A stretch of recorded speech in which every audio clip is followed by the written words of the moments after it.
ये 10 बिंदुओं को लेकर के ये सर्वे होना जा रहा है। यह सर्वे ही ज्ञानव्यापी समस्या का हल है। सर्वे हो जाए, एथेंटिक प्रमाणिक ढंग से जो है सर्वे एक संस्थान अपनी कर ली संस्था जो है, जो प्रमाण आएगा वो हमारे पक्ष में ही आएगा। ज्ञानव्यापी मामले में एक अहम तारीखी वाक़े में आर्कियोलॉजिकल सर्वे ऑफ इंडिया के जरिए साइंसी सर्वे 24 जुलाई को शुरू हुआ। सर्वे के चलते इलाके में भारी सिक्योरिटी अहलकार तैनात किए गए हैं।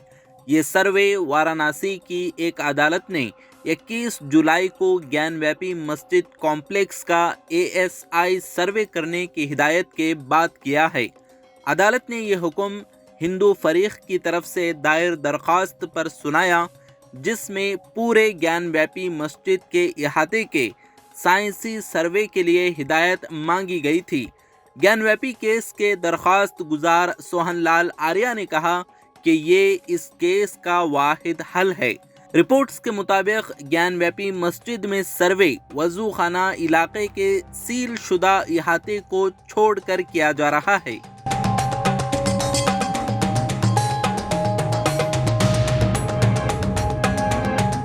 बहुत ही गौरवशाली क्षण है हिंदू समाज के लिए, 100 करोड़ हिंदुओं के लिए, सनातन धर्मियों के लिए और मंदिर समर्थकों के लिए। ये 10 बिंदुओं को लेकर के ये सर्वे होना जा रहा है। यह सर्वे ही ज्ञानव्यापी समस्या का हल है।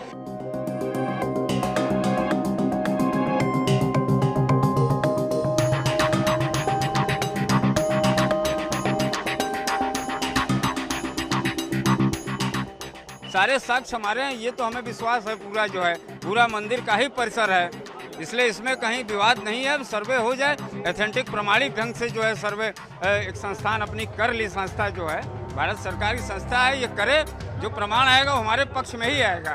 तो हमारी तरफ से जो है हिंदू पक्ष की तरफ से हमारी चारों वादिनी बहनें हैं और उनके 4 अधिवक्ता हैं। भाई हमारे गुरु जी हैं श्रीमान हरिशंकर जैन जी, अपने श्रीमान विष्णु जैन जी हैं, मैं स्वयं हूँ और हमारे सहयोगी जो है सुधीर त्रिपाठी जी हैं। सारे बिंदुओं पर जो है पूरा जो बैरिकेटिंग का जो परिसर है, सारे बिंदुओं पर अंदर बाहर ऊपर नीचे चारों तरफ जो है सर्वे होना है। बिल्कुल उनका वो भी आमंत्रित हैं, वो भी बिल्कुल रहेंगे, उनका भी पक्ष रहेगा। एसआई के लगभग 30 लोगों की टीम है, अब लगभग 30 लोगों की टीम है।